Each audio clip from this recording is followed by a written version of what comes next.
by religious refugees deconstructing towards spiritual and emotional healing. Have you been questioning your faith and spiritual beliefs while leaving the familiarity of your religious homeland? Have you experienced loneliness, isolation, and fear of rejection from religious others just because you are a more inclusive, creative, and expansive person? Join the legion of others on the road to healing and self-discovery, and let Dr. Mark Karris's book, Religious Refugees, be your guide. Hey, heathens, you're listening to the Deadly Faith Podcast, where religion and crime collide. I'm Laci. And I'm Lola. And this shit is disgraceful. The mind that was in Jesus, that mind is in me. Without me, life has no meaning. Why would God tell you what I'm thinking and tell you what I've said to my wife or my husband when you're not around? It's because I'm the pastor of the church and I need to know. This is the only place where you can see truth. Okay. Yeah, we're not getting into a whole hell of a lot with today's episode. We're not getting into a hole? Well, I don't want to. A whole hell of a lot. But we're still getting into a lot of shit. But before we get started, guys, I don't know if you know this, but Lola and we're in the same building right now. You saw a while back on social media that we met in person. In person. But now you get to hear us talk to you while we're together. I mean, we're not together, like we're together in the same.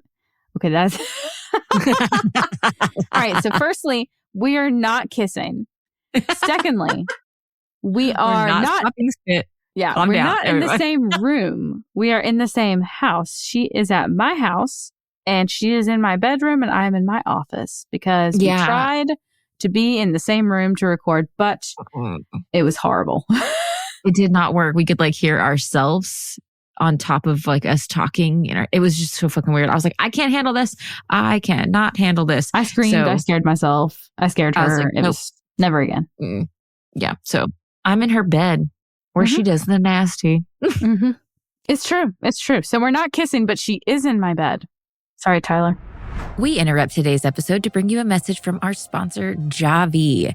Say goodbye to chaotic mornings and hello to delicious, convenient coffee. With Javy's coffee concentrate in a variety of flavors, you can whip up your favorite brew in no time. Whether you prefer hot, iced, or even blended coffee, Javy's got you covered, okay? Just a teaspoon of this magic elixir is all you need for a flavorful kickstart to your day. Trust me, once you try it, you'll be hooked. From classic flavors like vanilla and caramel to decadent options like cookies and cream and caramel brulee, Javy literally has something for every coffee lover. As a mom with 3 kids, 2 dogs, 3 bunnies, and 25 chickens, I love how Javy helps me make a delicious iced coffee every morning in under 2 minutes. Seriously, guys, it's just so quick. You just pour it all together, stir it in, and enjoy. My favorite flavor right now is the caramel brulee, but I did just order the cookies and cream along with the decaf so I can enjoy an afternoon or evening coffee without jacking up my sleep schedule. They've got original and they've got even more other flavors to come. They've got mocha as well. You really don't want to miss this. So if you want to save some time each morning and even a little money, or if you just want to try a damn good cup of coffee, try Javy today. Don't wait. Click the link in the show notes and use code LACI33468 at checkout to enjoy 20% off your purchase. Again, click the link in the show notes and use code LACI33468 at checkout. And that is Laci with an I. Enjoy that 20% off, guys, and back to the show. So because we're together, we don't want this to be like a super downer episode. So I chose 7M because there's no murder. And it's still got a lot of trigger warnings, but we need to talk about it anyways. But okay. Trigger warnings here. We're going to be talking about cult, manipulation, religious trauma, sexual abuse, emotional abuse, and trafficking. Now, I wanted to talk to Lola about this one, especially while I was here, because Lola and I have a small story about trafficking, and we'll get into it very shortly. But let's just go ahead and dive into the episode. Are you ready? I can't wait because I want to know what 7M means. Yes, I will get into that. We have our theories. Here we go. In May of 2022, the Wilkins family felt that they had run down every option they had before them, and without anything left, they went to Instagram and did a live as their last-ditch effort to try and get some kind of help, as they believed that their sister and daughter was stuck in a cult.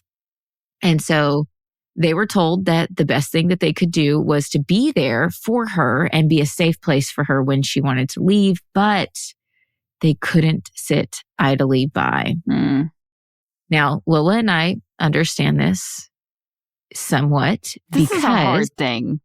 This is a very hard thing because as a family member, you want so desperately to pull this person out of whatever situation you feel like is unsafe for them or not good for them. But especially when it is tied to religious things, it can be very hard to pull that person out when they feel like what they're in is helpful and good and what they need spiritually.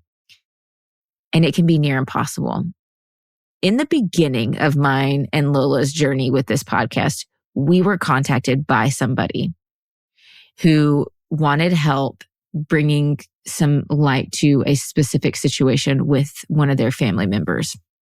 And Lola and I spent a couple weeks doing research on this specific case and with this specific person. And we reached out to Dottie Laster. Now, Dottie is a phenomenal expert when it comes to human trafficking. And this human trafficking can be a load of different things. This can be sexual. This can be like religious human trafficking. You know, it doesn't have to just be sex. You know, it can kind of be an array of stuff. And Dottie has a long list of credentials to back her up. So yeah, if I'm remembering correctly, I'm pretty sure she worked with on the FBI on the Epstein case. Yeah. So like, she knows her shit. She okay, is a true expert on this stuff. And talking with her really kind of opened our eyes on the situation where this family had reached out to us. Yeah. Now, to tell you a little bit about Dottie from her website, it says, Dottie triggered the largest rescue of trafficked victims in the U.S. history in 2005.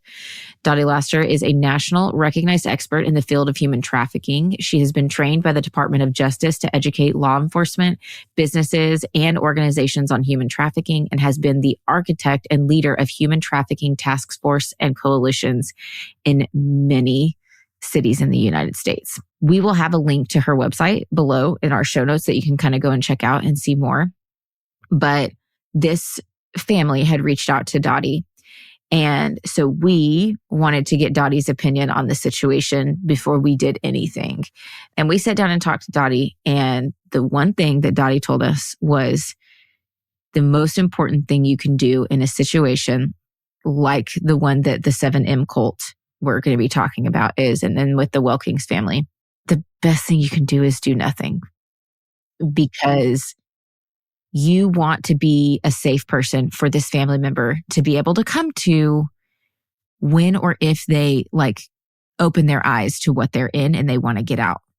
If you trash talk them, especially like on social media or to the media in general, if you talk about them being brainwashed or them like making poor choices and not respecting their decisions, they will not feel like you're safe. They can't come home to you if there's no home. And we did not take on this case. We talked to the family and we just said we want to be victim centered, and the best thing for the victim in this situation is to be good, decent people that just are there for them when they're ready to step away from this. She was not in any danger. We looked into it pretty well. Profusely, right? And we chose to not cover it because that's not what's best for the victim. And so we have that knowledge, and I'm not saying we're experts by far. We're like nothing, but we've just have that little bit of knowledge that we've been able to glean from Dottie in the beginning of our time here on this podcast. And when I started watching, because this has been turned into a TikTok or a Netflix documentary. 7M Cult has? Yes. Oh, okay. And it came out just a couple months ago, and it's called Dancing with the Devil, the 7M. I almost TikTok. watched that the other day. I'm glad I didn't. So glad you didn't. And I was like, no, this is so bad. This is so bad. Like, you are just pushing your daughter further away. But then more and more came out, and I was like, oh, this is a tough situation because honestly, I feel like this was a really good thing that they did this live. And so, and it's really hard for families to sit by and do nothing. Love is the driving force behind all actions, is it not? If that was my child, I would want to tear down every wall, person, and thing that's standing in my way between me and their safety. It burns you alive, I'm sure. It would. Absolutely. So tell me about this family. Let's talk about this family and this live. The family consisted of the mother, Kelly, and the father, Dean, and then one of the daughters, Melanie. So on this live, they told the story of their sister and daughter, Miranda, who'd been brainwashed by a religious cult and in turn had cut them out of her life. The internet was very confused and curious and honestly just like baffled with the whole situation and what they were hearing because Miranda wasn't just some random person. She had been on social media for years and had grown an exponential following. And so they're like, what's going on? How does this happen? We're really confused.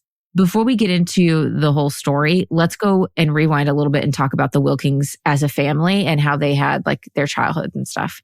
So the family lived in Michigan, and this is where the sisters grew up for the most part. And they had a normal childhood and had really fond memories and loving parents. The family grew to be very close to each other and leaned on each other for love and support throughout many years. Miranda, as a young girl, fell in love with dancing, and Melanie, her younger sister, she just wanted to be like her older sister, Miranda. And so she fell in love with dancing as well. And so they grew up performing and dancing and just honing their skills over the years. After they became adults, Miranda moved to LA and started to pursue her dancing career. Damn.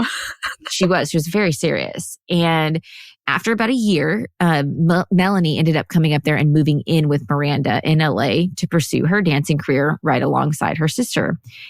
These sisters were super close. Like when they were separated, they were talking like almost on the daily, like they were just the best of friends. Now, quickly they ran into some problems because agents and companies didn't want them to audition together. They wanted them to audition separately. Is that because they were sisters? Acts. Yeah. They're like, we want you to, audition as your own separate acts. But they wanted to dance together. So they decided, fuck this. We're going to start a TikTok called the Wilkins Sisters. And they blew up. Oh. So quickly. And they grew to by 2019, they had 3.3 million followers. Oh my God. TikTok. Yeah, they were big. And they're the cutest. If you go and watch videos of them from back in the, early days, they're freaking adorable. Then in April of 2019, James Derrick, and he's better known as B-Dash, if you've ever heard of him in the dancing world, he reached out to them and they ended up doing a collab video together. After that, Miranda and James hit it off and they started dating. And they're honestly Sweet the love. cutest fucking couple. I swear, they're so adorable. They really are. But after that, Miranda and James, started hanging out and they started becoming very close. And he actually was super close with the Wilkins family as well. And in 2020, when the lockdown hit, he actually went to Michigan with Miranda and stayed with their family for lockdown. Oh my God. They loved him. He loved the family. It was all this just basically sunshine and rainbows. Okay. Type situation. That's when it gets scary. I know, because it was so when it's all good. It's the going good blues, as Reba would say.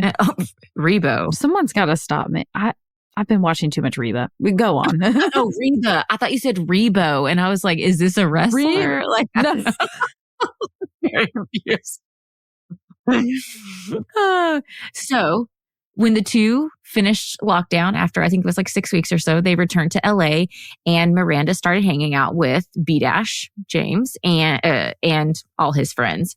And all of these friends were pretty famous in the dancing world. They had pretty decent followings on social media and stuff, but all these followers and, all of this didn't translate into actual substantial income for these dancers. So they were really struggling to make their art form into a living. One of James's friends was a man named Kevin Davis. Kevin was friends with a guy named Isaiah Shin. Okay? I thought you said Isaiah Shit. He should have. I'm sure that is a last name for someone. And if it is, I'm sorry. But shit. Oh, I bet it is. Poor guys. Oh, you need to change that. But Isaiah Shin, he had a lot of filming equipment and he was also a pastor's son. And James and Kevin really liked this about Isaiah because they had moved to LA and they had grown up, in the church and hadn't been able to find a church home. So they really liked that Isaiah had this like connection to God with his dad as a pastor. So they all worked together and started filming their dances and creating content with it. Kevin and James also, really liked, like I said, the pastors, the pastor aspect of this whole thing. And they ended up starting to go to their church and they would have like these Bible studies at the end of the day that would go till like 1:00 in the morning. And it was a lot, but they were enjoying it. It was growing them spiritually. It didn't seem bad in the beginning. The pastor of this church, Isaiah's dad, was Robert Shin, and the church that he had founded in LA was called the Shekinah Church. Now, Shekinah, have you ever heard Shekinah before? No, what does that mean? Okay, so Shekinah is like the presence of God, like the Shekinah glory. Have you ever heard like Shekinah glory? Okay, I've never heard of this word, period.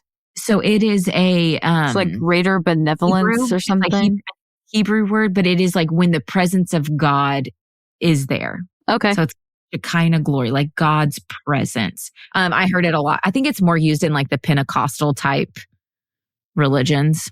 Okay. Speaking in tongues, healings, things like that. They're like the Shekinah glory of God. So that makes sense. We didn't have any Shekinah at the Church of Christ. No Shekinah. We had shit kinda. Shit kinda. They called that chicanery. That's correct. Yeah. Chicanery. We don't gonna have that shit in here. All right. So around this time, Robert Shin and his son Isaiah started the 7M Media Group as a way to help manage these dancers. So Isaiah had the filming, he had the knowledge. Robert's like, let's develop this media group. They call it 7M. Okay. Once the group was formed, James and Kevin signed with them immediately. And then Miranda joined around the same time. I don't know if it was, with them or after, but sometimes she ended up joining as well. Now, during this time, Melanie, Miranda's sister, who's also living with her in LA, started seeing less and less of her. After a while, they ended up inviting Melanie to a dinner at Robert Shin's home, and she accepted. Now, honestly, she just wanted to really see what all this group had to be about. And so she went. And as she sat down to dinner, Robert was sitting at the head of the table. And it was like this long table and all these members are sitting around it. And Robert looks at her and he asks her if she was a sinner. And she said, I don't think so. And he said, you've actually probably sinned more than 1,000 times today. And if you died right now, you'd end up going to hell. This is not casual dinner conversation. Exactly. Exactly. I don't know. I was trying to say fucking exactly, but like, fucking there you go. Seriously. Shit. He's like, yeah, you're probably going to go just like straight to fucking hell. And she's like, okay. That's not a way to make friends, just by the way, or not a way to keep them.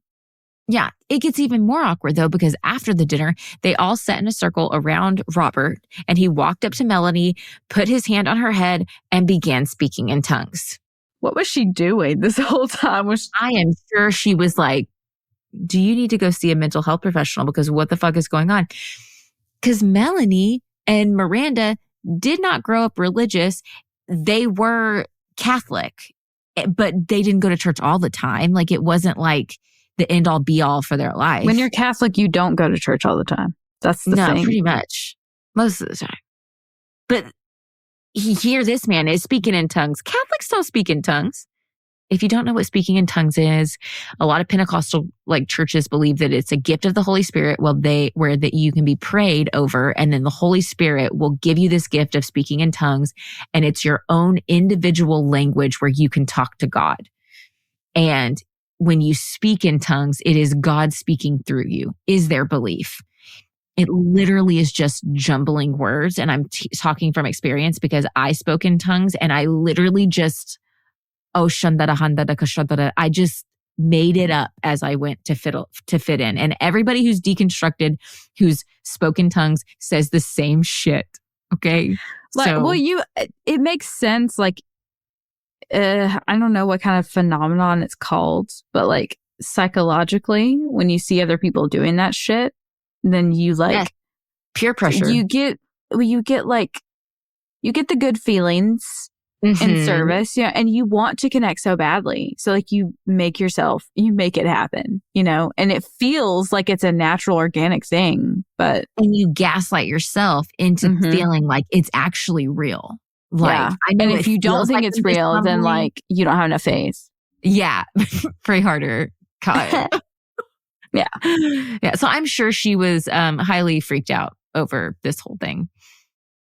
Now, not too long after this dinner, Melanie was supposed to take her friend to the airport one day, and somebody from the Shekinah church called her and was like, oh my gosh, Robert has this sermon and he really wants you to hear it. So like, your friend, can we just like get her an Uber and you just like ditch her, come to the church so you can hear this sermon? Like, Robert really wants you here for this sermon. And Melanie was so turned off by this because she's like, this is weird. Like, what pastor has a specific sermon for a specific purpose? And they wanted me to ditch my friend and make her take an Uber in some town that's not the town that she lives in, I'm assuming, to go back home. And after everything that happened at the dinner. Yeah. She just didn't like it. And so she said that was the moment where she was like, nope, I'm not going back. And she didn't. Good. But sister Miranda is still heavily involved with James, her boyfriend. So, with the help of 7M and their very high production videos, the dancers that signed with them started growing dramatically on social media. And because of 7M's help, that turned into financial support. And they started and the media company started making bank. Now, Shekinah Church was decently sized and had been well established prior to 7M being formed. And there is some controversy on like, okay, what is this 7M? What does it have to do with? What does it mean? A lot of people believe that it's based off of the 7 Mountains mandate or prophecy. Do you know what that is? No, I don't think so. Because you grew up in Church of Christ. So it is a belief system within Christianity that Christians need to take over these 7 different spheres of influence within society. So we as Christians need to dominate these 7 main spheres of influence to push God's word. Red flag. Yeah. These spheres are family, religion, education, media, arts and entertainment, business, and government. Is that only 6? 1, 2, 3, 4, 5. No, it was 7. I did 7. I think I just skipped. You held up 7. Did I did. My brain hurts, guys. Okay, We've had a long day. We've had a long. Okay, so the 7M could stand for the 7 Mountains mandate. Now, with the 7 Mountains mandate, some people call it a prophecy. It's kind of either or. It's been around for a really long time. But depending on where you look, depends on like who started it. And some people say it was started by one person. Some people say it was started by another. According to Wikipedia, it's been around since around 1975, where it was started by Lauren Cunningham, Bill Bright, and Francis Schaffer, however you say his last name. But its popularity didn't rise until about 2013 when Lance Wallnau and Bill Johnson wrote a book and released it called Invading Babylon, the 7 Mountains Mandate, and it was published. But I heard about the 7 Mountains Mandate prophecy from a prophetic preacher called Johnny Enlow, and he came to our church in Oregon when I lived there and preached on this. And he wrote a book in 2009 called The 7 Mountains Prophecy. So I don't know if Johnny like claims that he came up with it. I don't know. It's a little wishy-washy. So, but it's pretty widely accepted. What was it? Donald Trump's like House representative or somebody, not House representatives, Cabinet House chairman, whoever, he's a believer of this 7 Mountains mandate. A lot of like right wing, more like conservative religious politics or politicians believe in it. A lot of that makes sense that any conservative like Christian in America would probably, yeah. I mean, I think Church of Christ probably, we didn't call it this, but like we would still subscribe to the same principle. Like, it aligns with all the other things that we valued. Yeah, they could align with the mission for sure. All right. So it is important to note, though, that Robert's first media company that he established years prior to this was called the Seventh Millennium.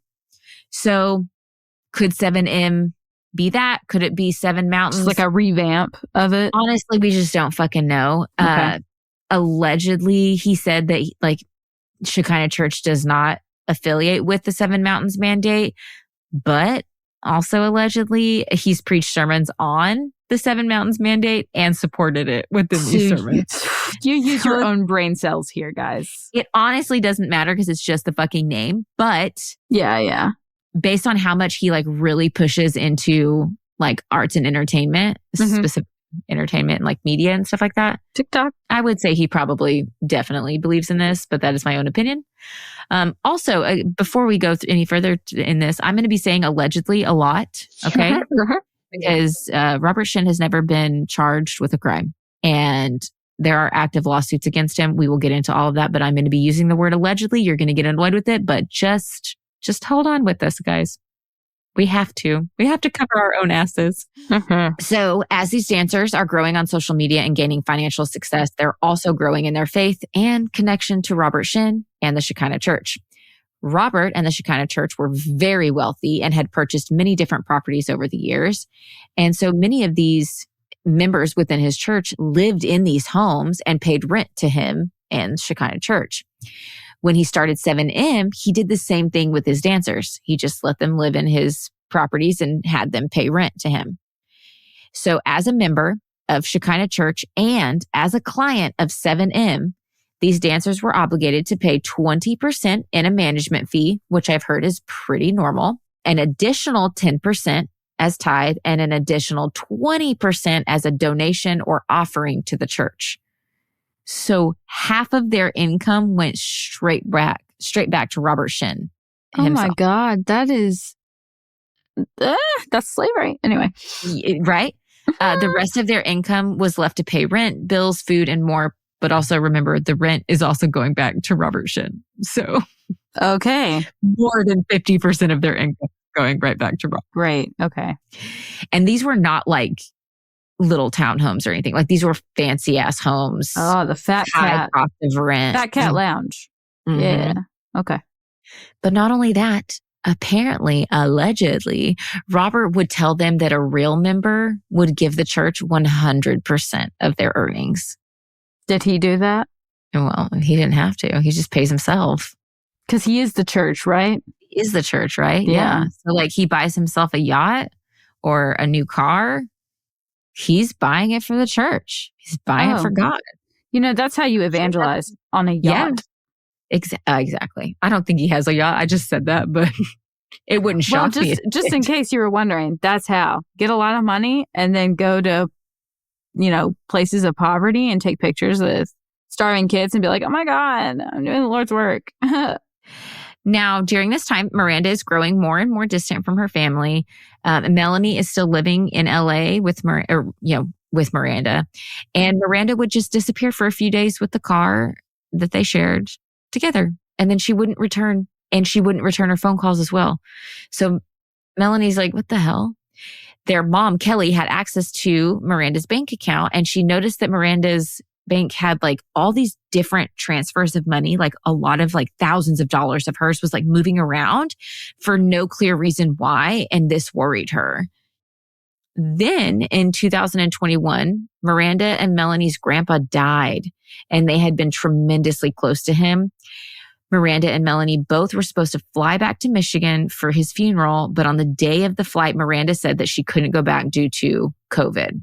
She said she had COVID. Now, this caused a big rift in the family, and they were honestly very confused because they didn't believe that she had COVID. They thought she was trying to skip out. Well, the more they pressed, Melanie got her to basically admit that it honestly was not about COVID, and that we find out later on, she admits that her reasoning for not wanting to come back was because she was afraid that her parents would try to keep her home in Michigan and keep her from going back to California. And so that's why she didn't want to go. Okay. But They don't know this. They're worried. They don't know what's going on. And so they call in a wellness check for her. And the cops show up. They checked Miranda out. She was of sound mind. She was speaking on her own. She didn't seem impaired in any way. So the cops can't do anything. Yeah. So in a last-ditch effort, her parents flew to California to try to talk her into coming back for the funeral. But she just kept saying no. And then when they asked her why she couldn't come, she said she needed to ask someone closer to God than them. Okay, hurtful, but like also very red flag. How do you know they're closer to God? How do you know that? Because the pastor tells you, and he's the leader. So of course. Now in the documentary, the dad, this was like the most heartbreaking moment. He's like, this was the moment I knew that we lost our daughter.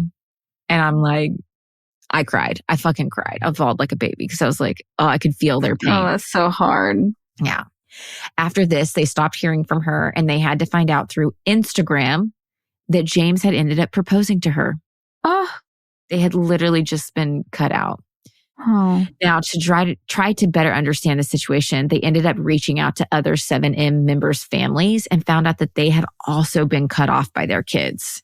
So they're like, what the hell is going on? This is so common with cults. Separate them from their families, take away support system. Over the course of a handful of months, they received a few emails from Miranda, but suspected that they had not been written by her. And allegedly, later on, they did find out that it was written by one of Miranda's mentors within the church. There's a hierarchy. I will speak on that in just a minute, but it was her mentor, allegedly, who had wrote these emails. Okay. Melanie hadn't seen her talk to her sister in a long time, and so she flew to LA to watch Miranda in a 7M show. I'm suspecting that after their fallout, Miranda ended up just moving out and into Shekinah, like in a Shekinah-owned home, and then Melanie moved back to Michigan. I'm not 100% sure, but I'm assuming that's what happened. But she goes back to see Miranda and she like runs up to her and she's trying to be super supportive. And she's like, oh my gosh, you did so good. And her sister was like, Miranda was shocked to see her there. And Melanie said it was just like a very cold hug and awkward. And they used to be such besties and like do the dancing together. And dance is so important to them. And she flew all the way to LA to see her sister perform. I'm like, oh my God. That sucks. So sucks. Yeah. It was after this that the Wilkins family felt they had no other option but to reach out through social media and try to get some kind of help. And I can understand this. And what's really hard is like knowing what we know. My professional opinion would have, not that I'm like a professional, but just knowing what we know, I would have been like, oh, this could do a lot more harm than good. And in a way it does, but also in a way, it was the best thing that they could have done because it saved so many people. And we'll get into that. And so you can't, like, it's hard. It's so hard to pass judgment on something like this. It is. You really have to play it by ear. There's not like a formula for how to deal with this kind of situation.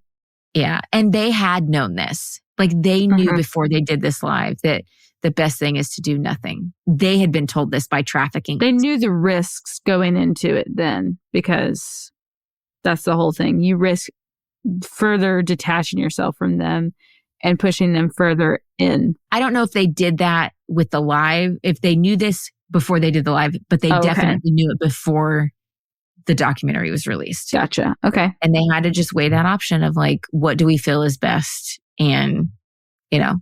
And honestly, if you feel that you've already lost someone, so like, didn't the dad say before, like, we knew we had lost her? At that point, what's really the harm in it? If you feel like you fully lost them and they won't come back, what's the harm in it? And the more that we find out, I can understand why they made the decision to be like, yeah, we need to just blast this. So, okay, tell me more. I gotta know. Now, after their live, it exploded and multiple media started reporting on the group, and Shekinah Church and Robert Shin were getting a ton of media attention. Robert had already created so much divide between the 7M members and their families and had gotten them to distance themselves from them. But after this huge blow up because of the live, he was like, okay, I'm going to allow the members to have more contact, minimal, but still some kind of contact with their families to try to just like ease the cult accusations going on. After this, Miranda ended up meeting with her parents, but filmed the whole thing on Instagram Live and ended up saying that her family was just overbearing and didn't approve of James because he was Black. She also said that her family wasn't religious and was honestly just scared of the church, and they let that fear keep them from seeing that the church was a good thing for her. Her family vehemently denies that they didn't approve of James because of this color of his skin. Remember, they were happy for them. The lockdown. He stayed with them during the lockdown. They were happy for Miranda. No. They were sad about not being there for the engagement or like knowing about it way afterward. Yeah. Yeah. Now, due to Miranda being so happy online and her confronting these accusations, a lot of the public believed what the Wilking family was doing was just being overbearing, and that her parents were helicopter parents. And so the Wilkings, after this TikTok or this Instagram Live, they got so much backlash. But Robert was still paranoid, so he ended up making a lot of the members, allegedly, sign NDAs.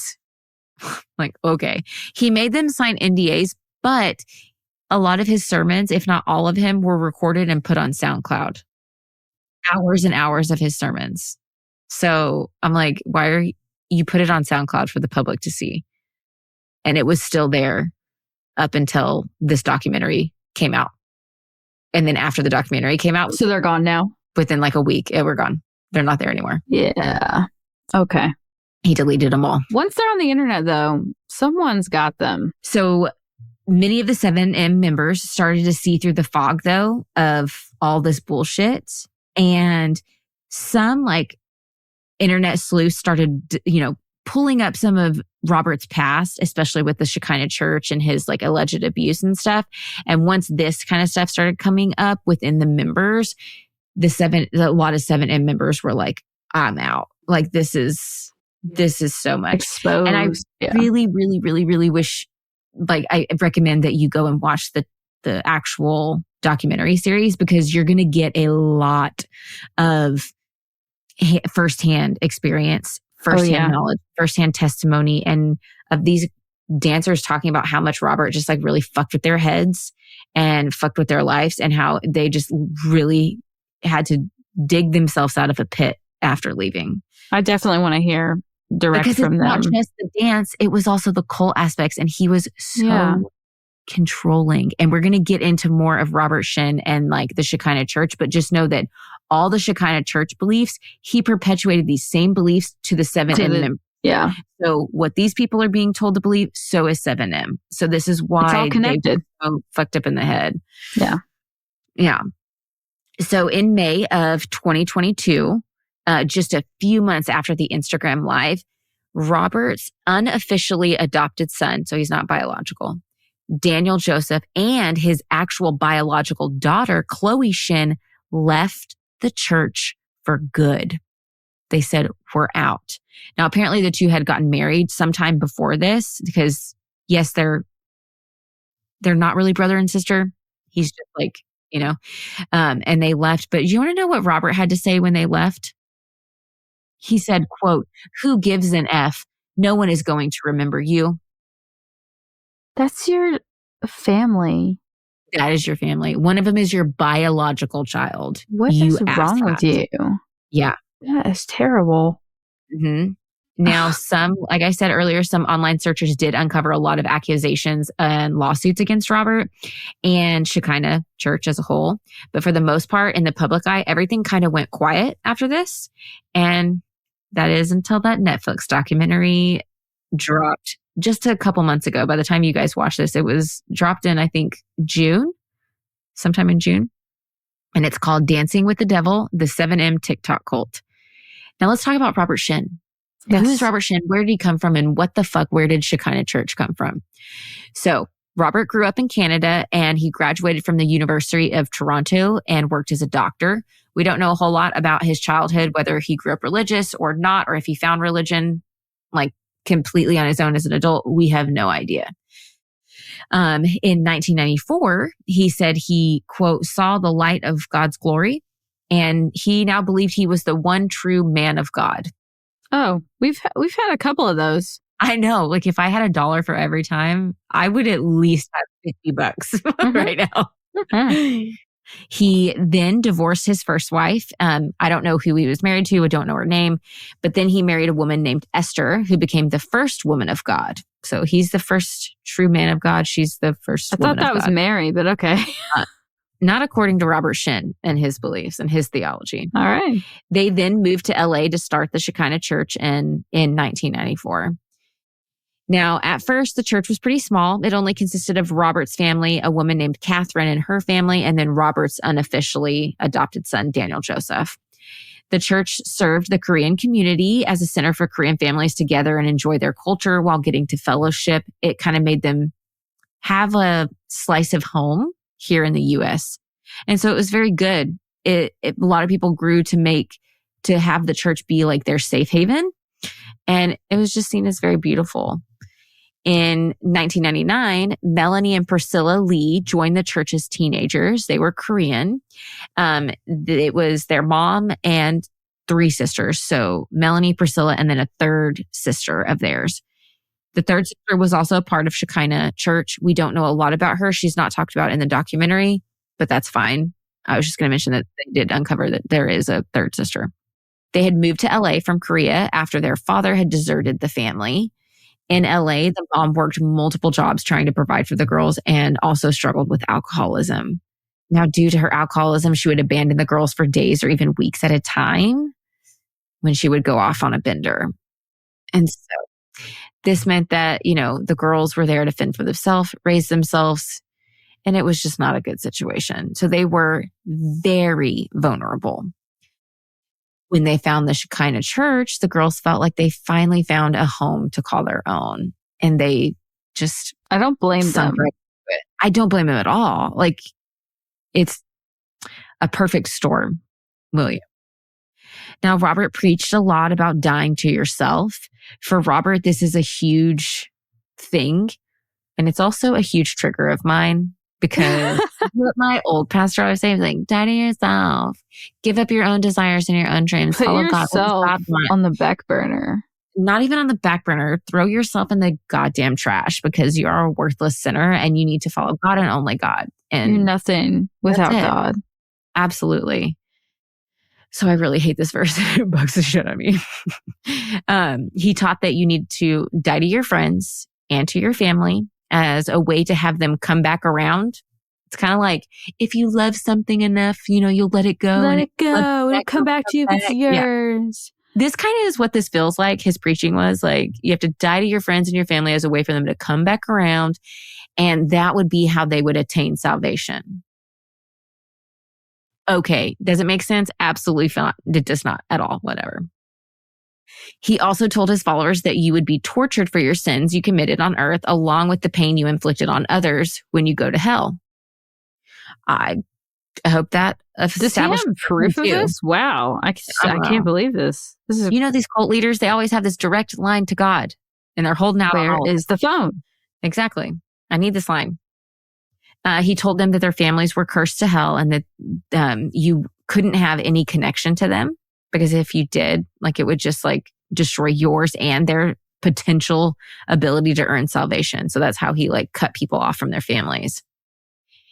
Robert, though, he was the one true man of God. So if you were with Shekinah and Robert, then you could obtain salvation along with your family, but only if you were with Robert and only if you were with Shekinah. Hallelujah. I have been saved and seen the light, and it is Robert Shen. Yeah, I know. Screw everybody else, It's just going to be y'all in heaven. Now, over time, more and more members gave more and more of their finances and even possessions to the church, leaving themselves with virtually nothing. Because, die to yourself, die to your desires, die to your friends, die to your family, give up your possessions. Take up your cross and follow me. Absolutely. I don't want to. Yeah, exactly. Robert is the type of man, though, to run after fame and money, and he didn't care who he harmed in his path to success and fame. He really didn't. He tried multiple ways to earn money. He started the Millionaires Club and then renamed it to the Billionaires Club, which was like a financial success show that sometimes aired on TBN, the Trinity Broadcasting Network. It wasn't a regular show and it just sometimes, aired on there. But it was really only watched by the members of Shekinah. It was not well watched by anybody really outside the church. He also wrote some books, but again, they were only read and bought by the current members of the church. Over time, he founded multiple different companies, including real estate companies, media companies, a coffee shop, a flower shop, and more. But his little secret to making more money was he had these businesses staffed by members of the church. And remember, those members of the church, they had to give 10% as a tithe and then 20% as offerings. They also lived in homes that Robert had bought. So 70%. They're paying rent. Of Most their finances is going to Robert. And he also preached to them that, true members, they'd give 100%. Give it all. Give it all away. Now, for the ranking of this church, you had like a hierarchy. Robert Shin was the man of God. And then you had his wife at the time, whoever the fuck that was, because it changes multiple times. She was the woman of God. And then you had mentors under them. And these mentors' jobs were, they were like assigned to specific members of the church. And they acted as like intermediaries between Robert and the members. So they were like the go-between. It's given Allison Mack. Oh. From NXIVM. NXIVM. I was going to say the other cult. Yep. Now, under the mentors, there's like sub-mentors. So I think they were just another layer of intermediaries between the hierarchical of the group. Now, Robert preached that everything that pops in your head is a thought either from God or from the devil, and that you need to report everything that pops in your head, no matter what. And you need to report this to your mentor. Even things that you wouldn't tell your husband or wife. Like you need to just bear it all open. Do we report when we have to pee? Like what? I'm sure it wouldn't shock me if they had to report that at all. Not only that, but if a member confided in you something that they had thought that was like negative or, not good or whatever, then you needed to out them to a leader above you. Oh my God. Yeah. And it was for their own good. It was to help them achieve salvation. Mm-hmm. That's so fake. And what's even worse is that person would then be reprimanded in front of the whole congregation during church services. Why are y'all choosing to do this? Right? But they feel like it's because their salvation depends on Robert.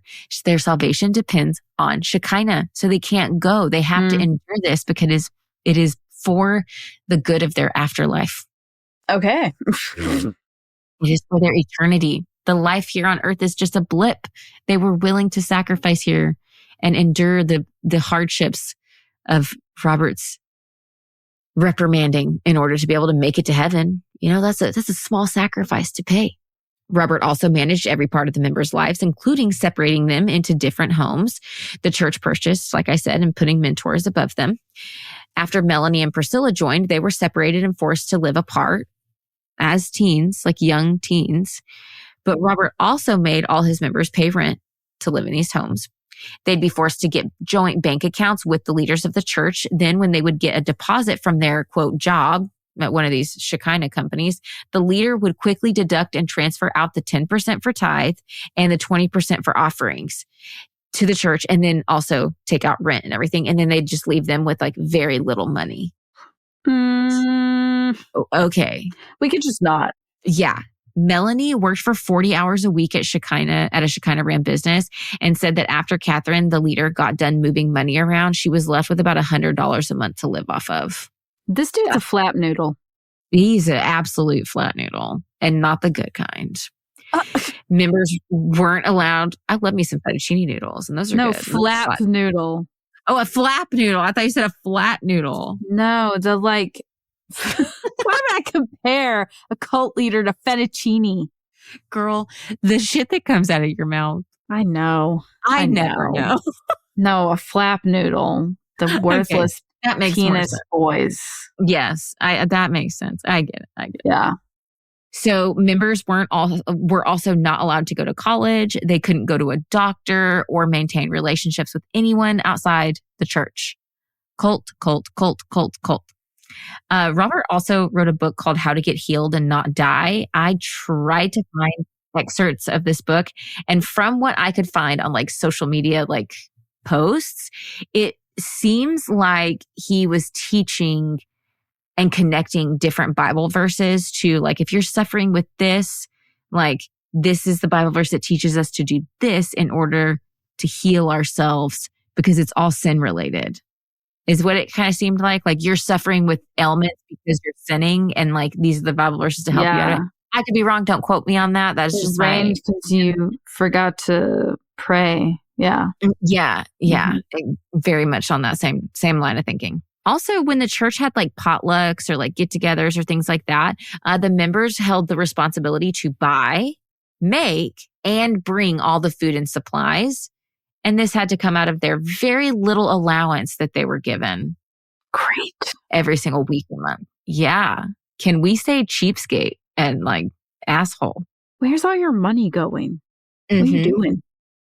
Even worse, around 2001 to 2002, when Melanie was between 15 to 16 years old, she was sexually assaulted by her Sunday school teacher, Peace Montgomery, who was 9 years older than her. No. She had grown to trust him as he was the one who would take her to and from school. And she saw him daily, like they had built this deep trust. After Robert found out about the rape, he allowed Peace to keep his position in the church and told Melanie that she was now cursed for this sin and she needed to be even more dedicated to God and the church in order to avoid going to hell for herself and even her sisters. Can we cue the song Labor by Paris? Mm-hmm. Amen. Paloma, yeah. In 2008, Robert dissolved the Seventh Millennium Media Company and established Imagination Pictures and started making some unsuccessful movies. Stupid as fuck. Right? It gets even more hilarious because he tried time and time again to get his kids into like the entertainment industry, whether that be movies or record deals, and it always fell flat. And then in 2013, he had their first big film called Random Encounters, and it actually starred Meghan Markle, wife of Prince Harry. But this was at the time that she like wasn't a big actor. This was the same year she got her big break in the show Suits. She married Prince Harry in 2018, and Robert tried to re-release the movie Random Encounters in the UK, like hoping that like a ton of people take off because of that. He'd make a lot of money from it. But again, he did not make much apparently. Okay. Yeah. And allegedly, I heard that he claimed in some sermons that he was the reason that Meghan got her role in Suits. Oh my God. I'm like, way to ride the coattails, man. I'm like, I'm gonna doubt that one hardcore. Priscilla and Melanie were in the US illegally, and after a few years in the church, Melanie got a driver's license, but Robert took it and said the only reason that she got one as an undocumented person was because he prayed for it. And because of that, she needed to be indebted to him indefinitely. Like, what the fuck? Nobody asked you, man. Nobody asked you. Mm-hmm. Yeah. Priscilla was working Monday through Friday with an outside company and then a Shekinah company on Saturdays. After a while of this schedule, like her Monday through Friday company, they fired her due to her breaking the contract because they had a clause in there that she couldn't work a second job. And they found out that she was working the Shekinah job. So they fired her. Robert was pissed and punished her for not keeping the secret better and allegedly gave all her financial earnings away to higher ranking members. Just kick her while she's down, won't you? And then when she got her money back, she was only allowed $40 a week to live off of. She was also forced to sign multiple blank checks that the church could use at their discretion. It was just blank checks she signed. I don't know what kind of money they're going to put on them, but they had access to it, allegedly. Members were also required to document every single purchase they made down to the penny. But before they made a purchase, they had to ask permission first. And if the leader or mentor said no, they couldn't make the purchase. What the fuck? It is like such high control.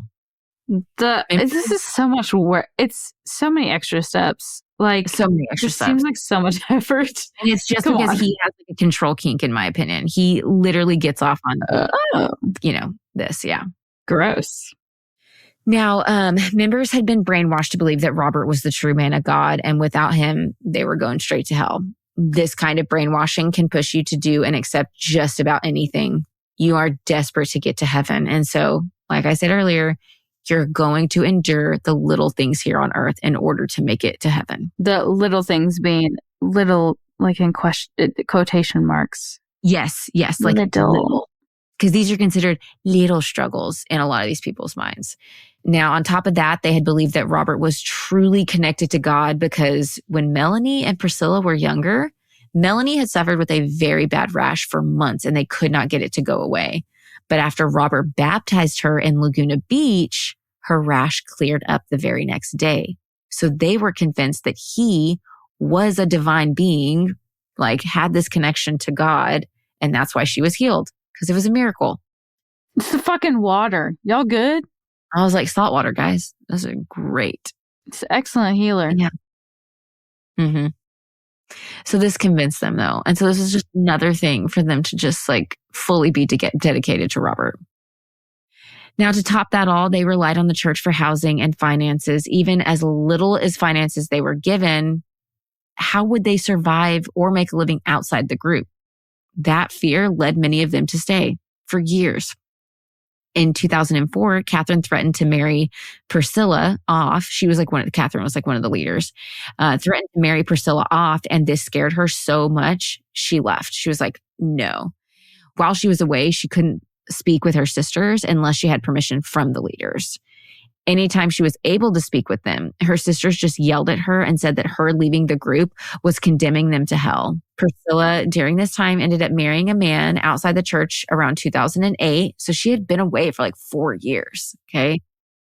Yeah. While Melanie stayed at Shekinah. During this time, Robert also started shifting his preaching and started giving sermons about the importance of garnering fame, along with like how real members would give them 100% of their income in the church. And that's what makes me think like he really was pushing this whole 7 Mountains thing, like, or he did support it because he was pushing like, we need fame. The media part and the entertainment stuff. Yeah. Mm-hmm. Now in 2008, Robert announced his separation from Esther and announced the position for woman of God was open to any woman who was a member within the Shekinah church. Okay, this is giving the whole like actual Esther story. Yes. Where he's like, let me kill off wives and can I get another? I'll take a number one. Yeah. Take a number one with blonde hair, blue eyes, and big tits. It's like he's it up.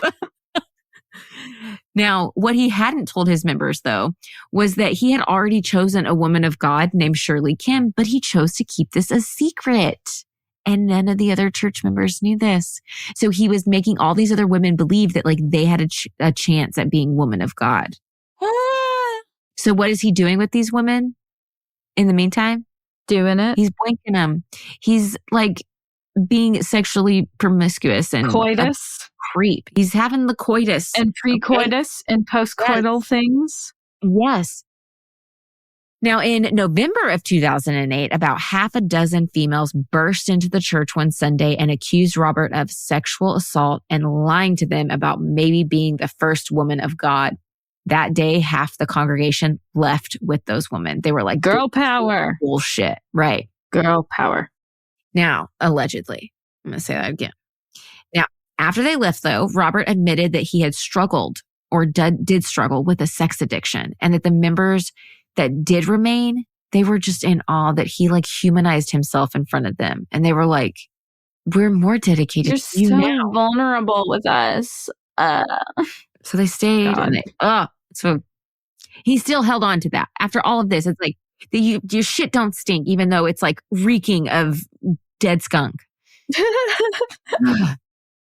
After this, Melanie ended up taking Priscilla, talking Priscilla, not taking, talking Priscilla into rejoining. The church and Robert told her that Catherine would never abuse her again or yell at her, and he was offering her financial stability in a time where she was really struggling to pay her bills. So she agreed, and she left her husband and rejoined the church. I know. No. But again, the exact same thing happened. Her money was controlled and she was only given $40 a week as an allowance. During this time within the church, she helped run 2 real estate companies for them and yet only made pennies compared to what she actually should have earned. She was forced to cook and clean along with making cold pressed juices for the woman of God, which all of it had to be supplied by Priscilla's finances. Like she had to buy the out of the $40. Right. I'm sorry. Isn't that like the cost of one fucking cold pressed juice in LA? Like what the hell? Yeah. God damn. I was like, what? No. Robert also told her that she would face severe consequences if she didn't give over 100% of her finances. Allegedly, when she tried to fight back on this or didn't do it, he would punish her by making her do more manual labor for the church. Now, the first, I know. The first lawsuit that we know of that we can assume was filed against Robert in like 2008, 2009 time by a Linda Young, who sued the church and said they made her give all her money and material things amounting to around $4 million. But the case ended up being dismissed and she was actually forced to pay Robert's legal fees because the case was dismissed. What the fuck? And thankfully he waived this. Now, it doesn't make him a good person because he's a piece of trash, but he waived it. It's the least he could do. But he said that like she was just an angry ex-member that was like secretly in love with him. Oh. That was the only reason she was suing him. He's full of it. This man, I swear, he's got some audacity. Again, I highly doubt that, sir. Disgraceful. Around 2009, Robert would go to Priscilla's house and ask her to massage his thighs. He did this multiple times, and each time he would get her to massage closer and closer to his groin. She alleges that he did this for years, even after he divorced Esther and married Shirley Kim. One day, he showed up at the office where Priscilla worked and took her into a conference room where he made her undress. He said that this was under the guise of wanting to check her weight because he had started monitoring all the weight of all the female members of the group like some fucking sick freak. Priscilla alleges that after he forced her to undress, he also forced her to have sex with him. She alleges that this continued for over a year in secret. He controlled everything about her life. And if she pushed against it, she felt like she'd be damned to hell. So she endured all of this. What could she do? Yeah, her hands were tied. What Priscilla didn't know was that he was also trying to pull this same shit with Melanie, her sister, by having her massage his thighs and trying to get her to get closer and closer to his groin. He told Melanie that David in the Bible was allowed to have mistresses, so he was allowed to have them too. If David can have them, I can have them. Just because he had them didn't mean that he was like great. They also like hunted man's foreskins for sport. So like, are we supposed to do what that is too? The standard? Yeah. What is the standard we're living off of here, my man? He also told Melanie that she needed to prove her dedication to the church. And the way that she could do this was by sleeping with another member of his choosing. Like, not marry them, just sleep with them. I don't get it.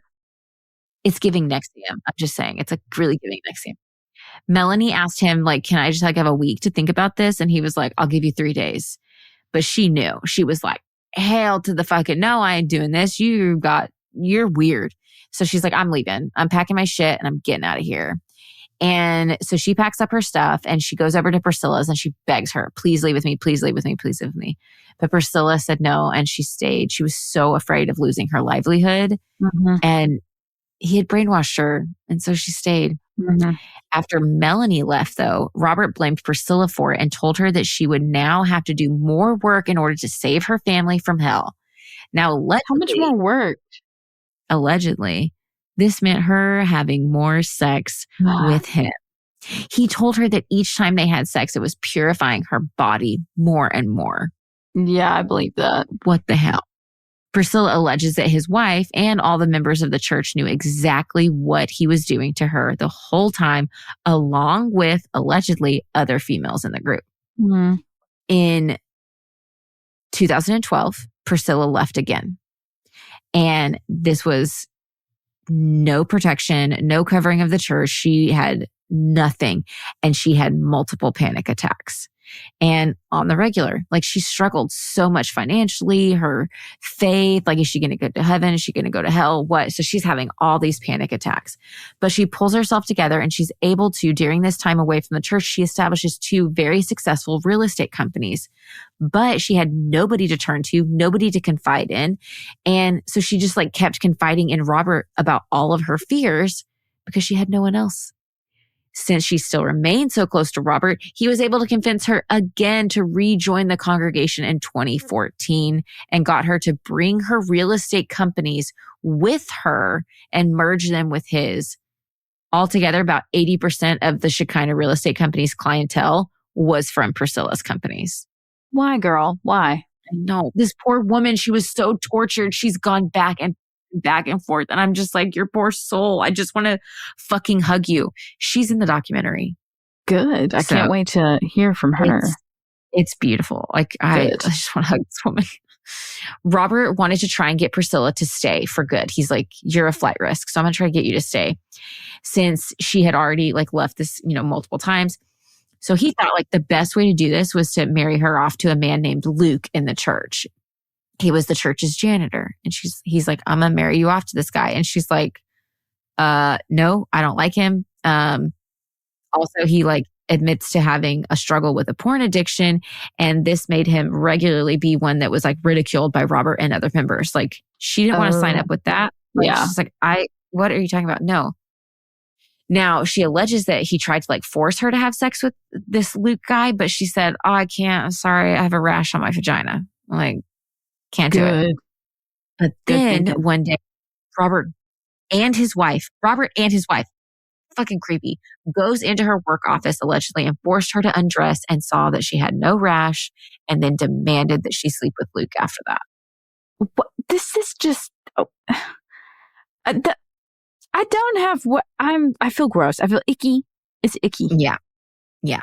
Allegedly, he had promised Luke sex with Priscilla because Luke had a connection to a prominent Korean entertainment company.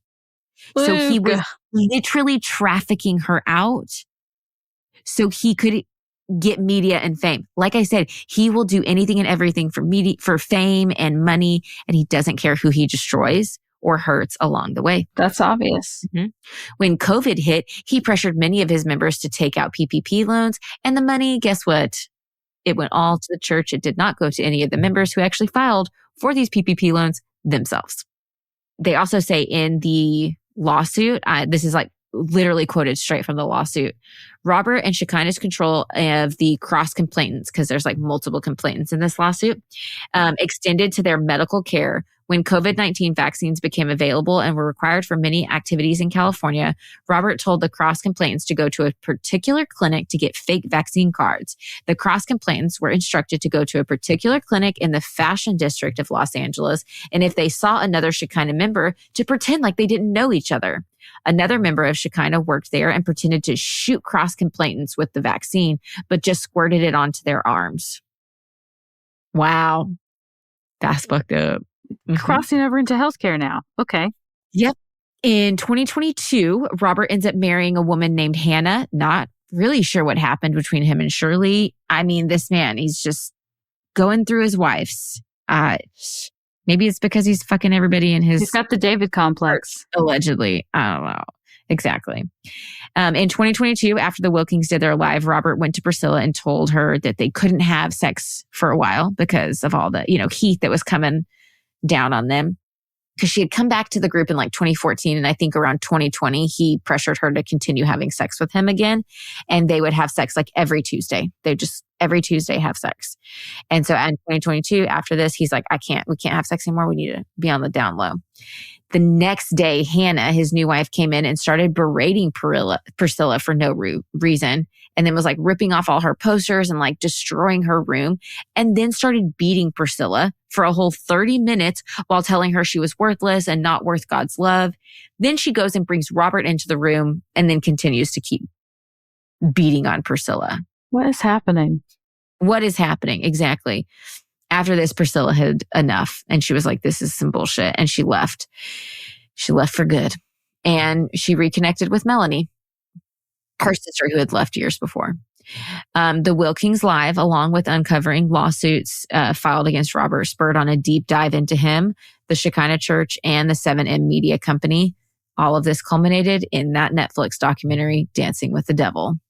It was released, like I said, in June of 2024, and it revealed so much of this sexual abuse that none of us knew about after that live. Like there was that live in 2022. Everyone's like, is it a cult? Is it not a cult? Oh my gosh. There was some like YouTubers that like were trying to cover it, but then Robert came and started like trying to sue them. It was like this whole thing. So like everyone was kind of like, well, I don't really fucking know what's going on.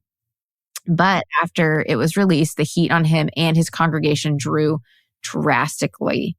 Like I said earlier, he had all his sermons on SoundCloud, but after 7M Netflix documentary, he deleted everything. It was all fucking gone. And they only had one dancer. I forgot to write her name down in this. She is in the documentary. There's only one dancer that said that she was assaulted by Robert. Allegedly, while at a dance practice, she mentioned that her back was hurting and Robert offered to crack it. So he took her to another room.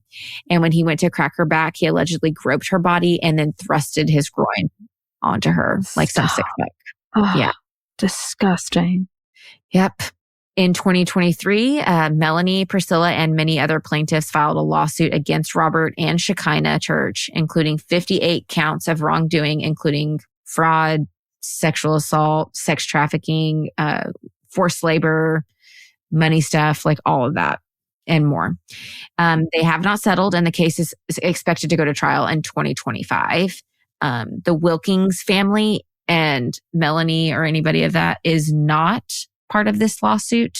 I'm not 100% sure why they didn't just lend their support to it, because they had already decided to do the documentary, which has caused a major rift in between Miranda and Melanie and everybody. So yeah, that's it. Miranda has made a statement on her like Instagram, basically saying like, they're not religious. They don't understand. They, like, my sister locked me out of our TikTok page and, you know, all this stuff. And she doesn't really address a whole lot, but there are people that just think her family's being overbearing. But I'm like, after hearing everything we've heard about the sexual assault. Yeah. For years. I understand. There's obvious like testimonies on this. Yeah. So you can't ignore this. No. And I can see how after hearing about the sexual assault, why they'd be like, we have a better relationship with Miranda now. We've kind of grown back together after this whole TikTok or Instagram live. But after finding out about all the sexual assault, I can understand why they would do that documentary and sacrifice or chance destroying what little relationship they do have with Miranda. Because it's not just about her. I mean, not to say she's not a huge piece of it, you know, and that she matters greatly, you know. But absolutely. But there's more than her involved. Mm-hmm. That TikTok live really, or that Instagram live, I keep calling it TikTok, that it really did help a lot of 7M dancers get out and see the light, which was like super helpful. And I really hope that there's some change from this documentary. And I hope that these victims do get some justice with this lawsuit, whatever happened with it. And I hope there's a criminal investigation into Robert. But it's just so hard when it's a cult, because these are consenting adults. And so like, is there room for that? Is there not? I don't know. Hopefully we'll see something in the future, but either way, I'm going to watch the documentary because I do want to hear from them. It's good. I liked it. They even had like a lot of the dancers do like interpretive dancing throughout the documentary. And I thought that was just really beautiful. And Mm-hmm. You just see the pain on some of these people on, like, there was one dancer who, like, Robert was like, you need to die to yourself. You need to die to your son. Like, trying to get him to, like, separate from his son. Disgusting. Horrible. In order to, like, I'm like, how do you even do that? And he would ask Robert, like, how do you do this? Like, how do you do this? But Robert wouldn't give him direction. He'd just be like, die to your son, die to your son. God doesn't. I don't think that God wants that. I don't think that God wants you to do that. Absolutely not. That's not what that Bible verse meant. Stop taking everything so fucking literally. Ugh. Yeah. Makes me so mad. Anyways. Dang. What a That's case. the episode. I will link, or at least put on our Instagram, the Melanie's, or Miranda's statement, right? And she does say something about Miranda, like, locking her out of their mutual, like, Wilking sisters TikTok. But Miranda, or Melanie, gosh, their names, Miranda's sister, Melanie, that one, not Melanie. She said that when she was, like, not able to get in contact with her sister kept being very distant from her. Yeah. She changed the password and didn't want to give her sister access until she could see her sister face to face and know that, like, it was her. It was okay. And, like, she had access to it herself and it wasn't somebody else trying to control it. She was just trying to protect their page, which I was like, I'd have done the same thing. So, and I also was like, that's what you chose to address instead of, like, your leader raped multiple women. Priorities are odd. Yeah, but I think she is one of the plaintiffs in another lawsuit that Robert filed. And so she can't really talk about some stuff probably. So I don't know. We'll see. We'll keep you guys updated, but we'll post everything over on Instagram if you want to go check those out. And pictures and her statement. But yeah. Anyways, like always, hard right turn into our palate cleansers. Heck yeah. Do you want to say a palate cleanser really quick? Yes, I've got one. What is yours? My palate cleanser is that I got you a sticker, and it's a funny sticker, and it's now on your water bottle, and it says, I love it. What is it? Please remember to water your flesh.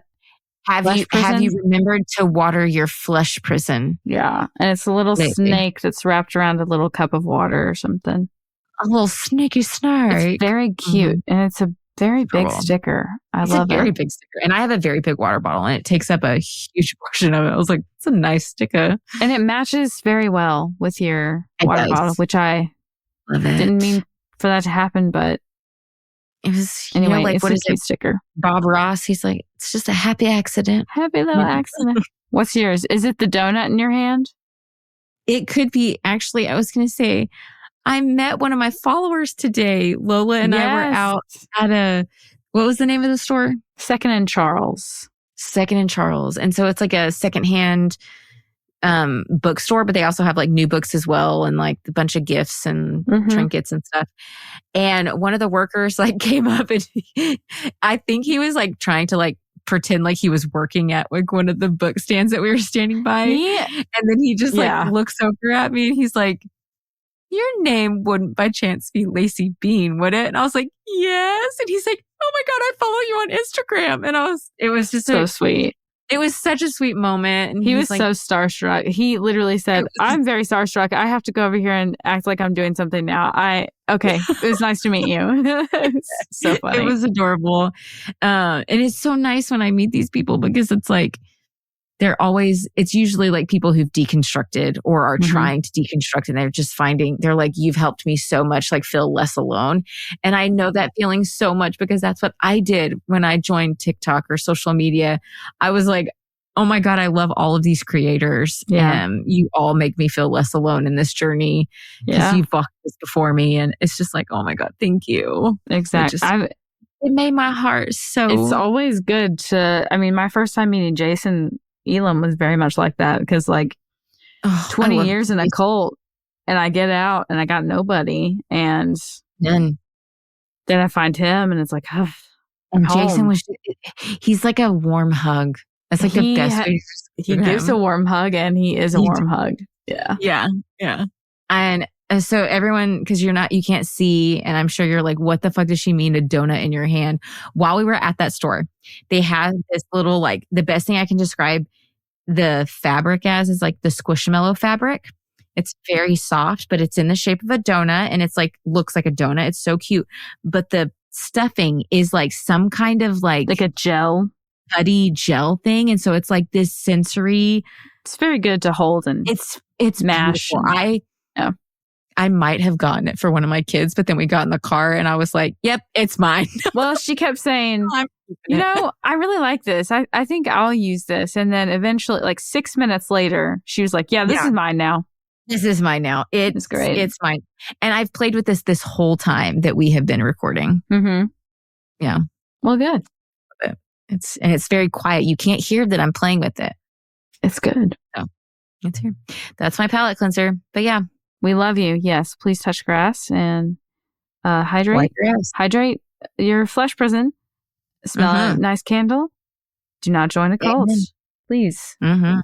And with that, stay safe, stay skeptical, and steer clear of the cultish carousel. Also, heathens, if you're enjoying the show, please remember to subscribe, follow us, like us, whatever, interact with us. We'd love to see you. We'd love to be a part of your life. Thanks for being part of the community. We'd love you. Please join us on Patreon if you'd like to be part of the Secret Society and have access to the Potty Podcast. It's only $5 a month. And you can also interact with us a little more personally there. Deadly Faith Podcast is brought to you by Choircast Network. It's produced by Laci Bean and Lola Robbins and audio engineered by Eric Howell. Thanks for listening.